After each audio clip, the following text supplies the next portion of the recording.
Bien-aimés et dans le Seigneur, bonjour. Et j'ose croire que tout le monde se porte bien par la grâce de Dieu.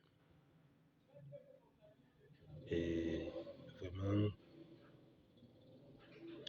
je rends d'abord grâce à Dieu pour sa faveur qu'il m'accorde. Je rends grâce à Dieu pour son amour inconditionnel qui repose dans ma vie. Vraiment bien-aimé,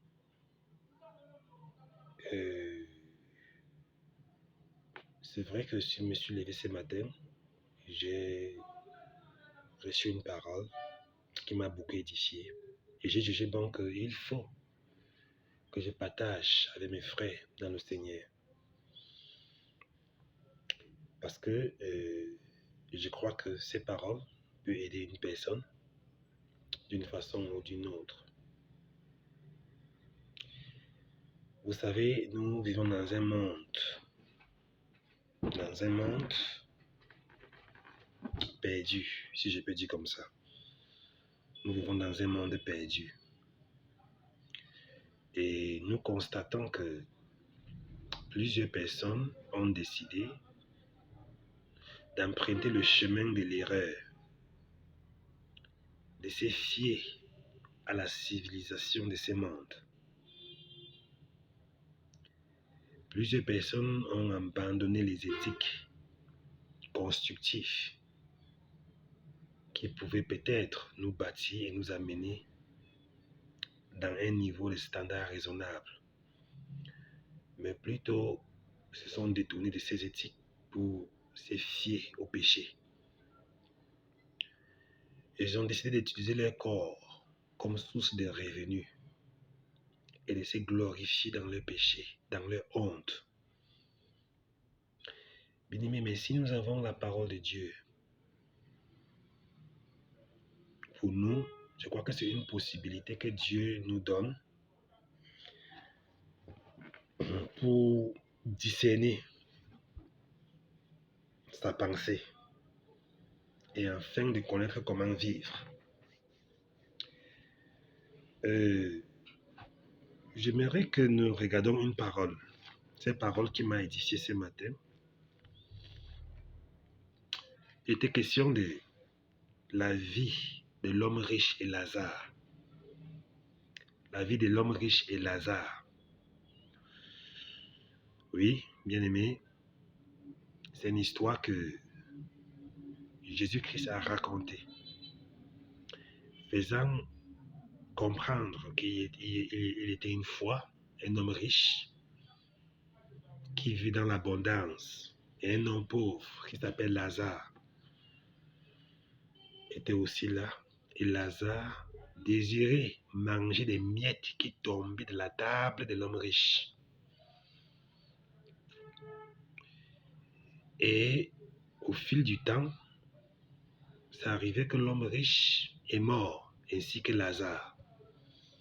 La Bible nous fait comprendre, selon l'histoire que Jésus-Christ a racontée, que l'homme riche est parti dans le séjour des morts. Et Lazare est parti dans le sein d'Abraham. Alléluia. Et quand l'homme riche soupirait et souffrait atrocement dans le séjour des morts, et là il a vu sa tête, il a vu Lazare, la personne de Lazare, dans le sein d'Abraham étant consolé. Et je crois que ce n'est pas l'Esprit de Dieu que l'homme riche a su que c'était Abraham. Il a dit, Père Abraham, dis à Lazare de plonger son doigt dans l'eau pour venir goûter dans ma langue. Car j'ai tellement soif. Abraham dit que tu as eu tout ce que tu pouvais avoir pendant que tu vivais. Mais Lazare n'a rien eu. Il n'y a pas de relation entre nous et vous. Donc, il était question d'une séparation entre l'homme riche, le séjour des morts, là où l'homme et le séjour des morts, là où Abraham était avec Lazare. L'homme riche a fait une requête. Il a demandé à Abraham que envoie Lazare, allez dire à mes frères de se détourner pour ne pas venir ici, là où je suis. Vous voyez? Cet homme riche pouvait déjà avoir la conscience de pouvoir désirer que Lazare parte. Abraham a dit ceci, que ils ont Moïse et les prophètes. Si ils n'écoutent pas Moïse et les prophètes, même un revenant, ils ne pourront pas l'écouter. Waouh! Ces paroles m'ont beaucoup touché. Ça m'a beaucoup touché. Ça m'a beaucoup touché. Ils ont Moïse et les prophètes. Bien-aimés, quand on parle de Moïse et les prophètes, on parle de la parole de Dieu. Nous avons la Bible. Si il est écrit, et cela suffit. Si nous ne croyons pas, ce n'est qu'à la parole qui a été écrite.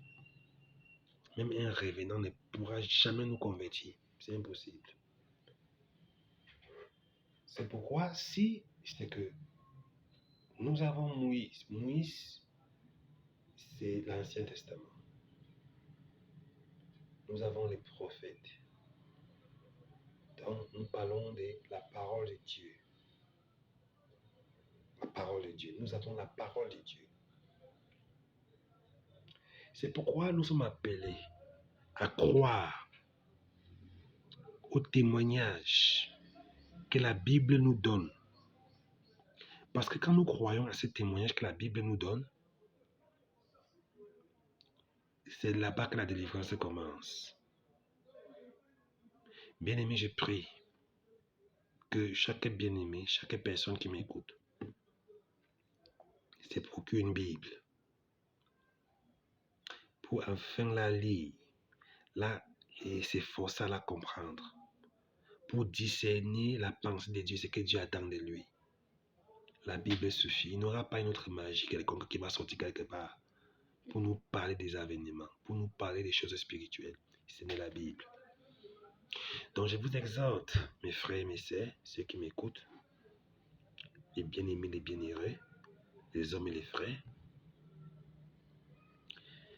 partez dans la parole de Dieu. Lisez pour être édifiés.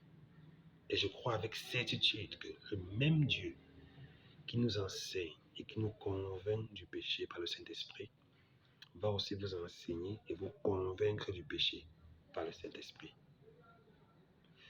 Restez bénis au nom de Jésus-Christ. Amen.